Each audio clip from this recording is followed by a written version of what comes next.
ناظرین، انکشافات اور ایک دوسرے پہ الزامات کا ایک سلسلہ چل چکا ہے۔ اس بار بشریٰ بی بی بھی میدان میں آ گئی ہیں۔ انہوں نے جنرل باجوہ پہ ڈائریکٹ الزام لگاتے ہوئے کہا کہ بانی پی ٹی آئی جب مدینہ ننگے پاؤں گئے اور واپس آئے تو باجوہ صاحب کو رستے میں ہی کال آنی شروع ہو گئی تھی۔ جنرل باجوہ کو کہا گیا، یہ آپ کس شخص کو لے آئے ہیں؟ ہم تو یہاں شریعت ختم کرنے کی کوشش کر رہے ہیں اور یہ انسان کیسا ہے؟ انہوں نے یہ بھی انکشاف کیا کہ انہیں یہ بھی کہا گیا کہ ہمیں ایسے لوگ نہیں چاہیے۔ تب سے ہمارے خلاف ایجنڈا شروع کر دیا گیا، میرے خلاف گن ڈالا گیا اور بانی پی ٹی آئی کو یہودی ایجنٹ کہنا شروع کر دیا گیا۔ ناظرین، ان سبھی الزامات کی تردید کرتے ہوئے قمر جاوید باجوہ نے خصوصی غیر رسمی گفتگو کی ہے، جس میں ان کا کہنا ہے کہ بانی پی ٹی آئی کے سعودی عرب سے واپسی پر کوئی فون کالز نہیں آئی تھیں۔ بشریٰ بی بی غلط کہہ رہی ہیں، میرے پاس کوئی کالز نہیں آئی تھیں۔ یہاں تک کہ طاہر اشرفی کا بھی کہنا ہے کہ سعودی عرب کے دورے پہ میں وفد کے ساتھ تھا، ہمیں بہت ہی احترام سے رکھا گیا۔ پاکستان اور سعودی عرب کسی صورت فلسطین کے موقف سے پیچھے ہٹنے کو تیار نہیں تھے۔ دوست ممالک پر الزام تراشی نہیں کرنی چاہیے۔ بشریٰ بی بی کا 24 نومبر کے احتجاج کے لیے قوم سے خطاب۔ کیا پارٹی معاملات مکمل طور پر بشریٰ بی بی نے اپنے ہاتھوں میں لے لیے ہیں؟ کسی سے بدلہ نہیں لوں گا، بشریٰ بی بی کا زبانی بانی پی ٹی آئی کا پیغام آخر کس کے لیے تھا؟ پی ٹی آئی سے مذاکرات تو نہیں ہو رہے، کیا اب بھرپور مزاحمت کی جائے گی؟ ناظرین، دوسری طرف بڑھتی ہوئی دہشت گردی کے واقعات۔ بے شک حکومت بہت روکنے کی کوشش کر رہی ہے، لیکن کوئی نہ کوئی ایسا واقعہ ہو ہی جاتا ہے جس میں دہشت گرد کامیاب ہو جاتے ہیں۔ ایسے حالات میں ملک میں روز احتجاج، روز ریلیاں، کیا یہ صحیح ہے؟ کیا یہ ملک کو اور خطرے کی جانب نہیں لے جایا جا رہا؟ آئیے دیکھتے ہیں نجم سیٹھی نے اس کے اوپر کیا تبصرہ کیا۔ ختم کر دیں گے، کارروائی کریں گے۔ کیا کیا ہے انہوں نے ابھی تک؟ ابھی کوئی کاؤنٹر ٹیررزم کیمپین نہیں ہے، بیکاز اب سمجھ آ گئی ہے نا اس بات کی کہ خان صاحب کے زمانے میں جنرل فیض حمید نے جو طالبان پالیسی اختیار کی تھی وہ فیل تھی نا۔ وہ لوگوں کو لا کے یہاں بٹھا دیا ہے۔ ان کا خیال تھا کہ کمپرومائز ہو جائے گا، وہ سیدھے راستے پہ آ جائیں گے، الٹا ہوا ہے۔ ان کو جگہ مل گئی ہے، انہوں نے اپنے سیف ہیونز بنا لی ہیں پاکستان کے اندر، ان بارڈر ایریاز کے اندر، اور اب وہ اٹیک کر رہے ہیں۔ دیر از نو کنسرٹڈ ایفرٹ۔ جیسے پہلے کیا تھا، ایک آپریشن پورا ہوا تھا تو وہ 50,000 troops were involved, maybe more, maybe 100,000 troops were involved.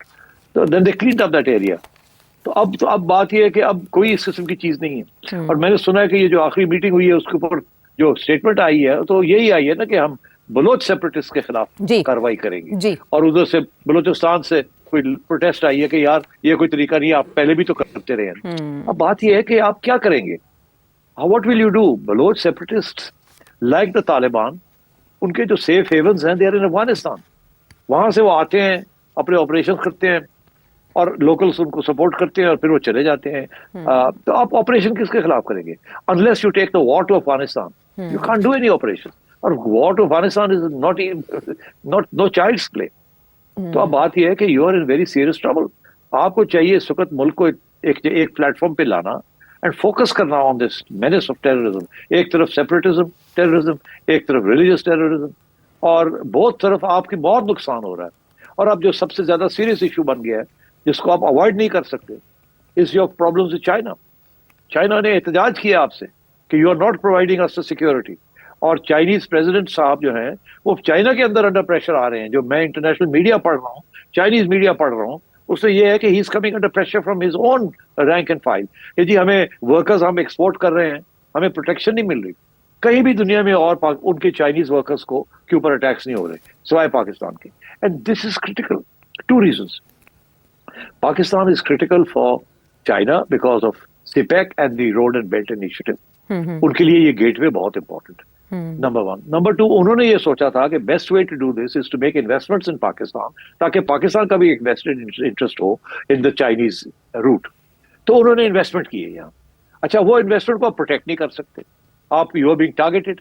اب دیکھیے، جیسے چائنیز بھی تو چاہتے ہیں نا کہ ان کے لیے ان کی سیکورٹی فورسز میں get involved in the protection their of their own people, مگر پاکستان کہتا ہے نہیں، ہم کریں گے آپ کی پروٹیکشن۔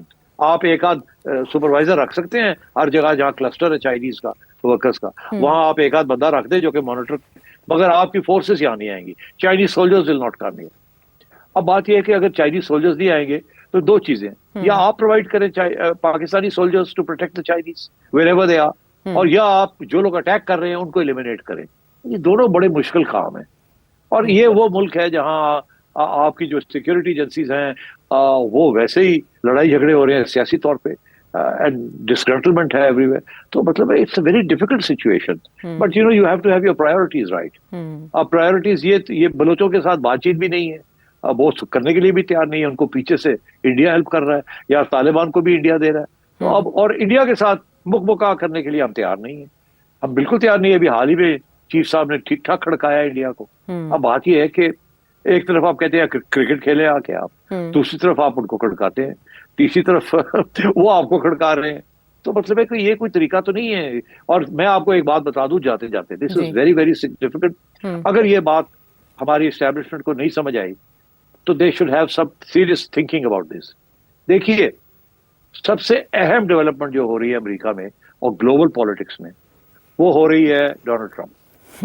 ڈونلڈ ٹرمپ کے سب سے کور ایشو ہے چائنا, کور ایشو, اور اس نے چائنا کو ریسٹرین کرنا ہے, ریسٹرکٹ کرنا ہے. اب وہ کیا اس کی اسٹریٹجی ہو سکتی ہے, کیسے کرے گا چائنا کو ریسٹرکٹ؟ ایک تو خیر وہ چائنا کے اوپر ٹریڈ بیریئرز لگائے گا امریکہ, مگر اس سے بھی زیادہ اہم is the road and belt initiative, جس کی وجہ سے چائنا ایکسپینڈ کر رہا ہے. اس کے ٹینٹیکلز آل اکراس دا گلوب جا رہے ہیں وائر دی اکنامک روٹ. اس کو روکے گا وہ. ایک تو ڈومیسٹک چائنا کی انٹری ٹو امریکہ اس کو ریسٹرکٹ کرے گا, دوسرا گلوبلی. اب اس کے لیے road and belt initiative is critical. وہ میں یہ سمجھتا ہوں کہ چائنا کو روکنے کے لیے پاکستان از کریٹیکل.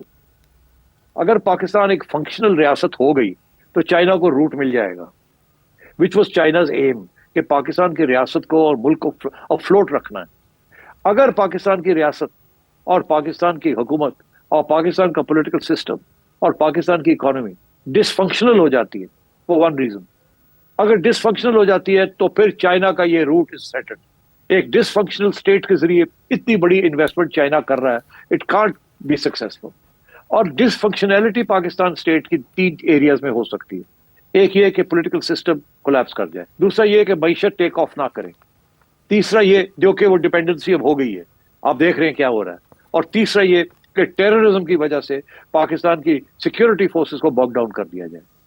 تو یہ ڈس فنکشنلٹی کے 3 ڈائمینشنز ہیں. اگر پاکستان ایک ڈس فنکشنل اسٹیٹ ہو جاتی ہے, جو میرا خیال ہے کہ under Donald Trump they will try to make sure کہ پاکستان ایک ڈس فنکشنل اسٹیٹ ہو, تو چائنا جو ہے نا اس کا جو یہ روٹ ہے روڈ اینڈ بیلٹ انیشیٹو کا, that will become unstuck in Pakistan.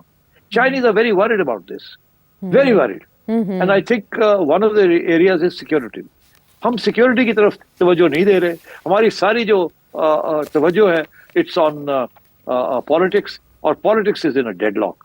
There needs to be a break in this deadlock. The nation has to come together to stop the state from becoming dysfunctional. And the global powers, India included, will want to make you a dysfunctional state. اور میں آپ کو بتاؤں یہ notion of ڈسفنکشنالٹی جو ہے یہ کہاں سے آیا ہے. اب آج بات ہو ہی رہی ہے تو اس کے اوپر میں تھوڑی سی بات کر دوں تاکہ سمجھ آئے کہ یہ ٹیررزم جو ہے is part of a bigger plan, اور آپ اس کو صحیح طریقے سے ڈیل نہیں کر رہے. دیکھیے یوکرین میں جو ہو رہا ہے, اب رشیا کی کیا ہے وہاں اسٹریٹجی ہے, American strategy, European strategy is کہ نیٹو پہنچ جائے رشیا کے بارڈر پہ اوپر, اور یوکرین از دی بارڈر. رشیا کی یہ اسٹریٹجی ہے کہ 40% کے قریب یوکرین کو قبضہ کر لیا جائے اور باقی رہنے دیا جائے, اور جو رہ جائے اس کو ڈس فنکشنل بنا دیا جائے, تاکہ وہ ڈس فنکشنل جب ہو جائے گا یوکرین جو رہ جائے گا وہ it can't act as an outpost of NATO. Dysfunctional state can't be a threat to Russia. تو رشیا یوکرین کو ڈس فنکشنل بنانے جا رہا ہے, اور امریکہ جو ہے وہ پاکستان کو ڈس فنکشنل بنانے جا رہا ہے. I mean that is my fear. اور اگر ہم we are not aware of this, because ہمارے پاس اس وقت دوستی یاری کہیں نہیں رہی. Afghanistan is not our friend, Iran is not our friend, India is our enemy. And by the way, جو جس قسم کی حرکتیں افغانستان کر رہا ہے, forget about being a friend, it's almost like that of an enemy, because it's supporting your enemies and it's giving them refuge. تو میں سمجھتا ہوں کہ there has to be some strategic thinking in Islamabad and in Pindi, and I think Khan Sahab has to be part of that, and there has to be a national reconciliation and a national agenda for survival and growth. And تو وہ ہو نہیں رہا ہے. خان صاحب بھی تیار نہیں ہے, establishment بھی تیار نہیں ہے, گورنمنٹ بھی تیار نہیں ہے. I think some big things need to happen to protect Pakistan. مگر unfortunately میں یہ سمجھتا ہوں کہ اگر خان صاحب آج بھی سوچ سمجھیں اس بات کو کہ there needs to be a bigger strategy than his own strategy of coming back to power. اگر وہ سمجھیں تو میرا خیال ہے then he can reach out to the establishment and to the government and we can find a way where by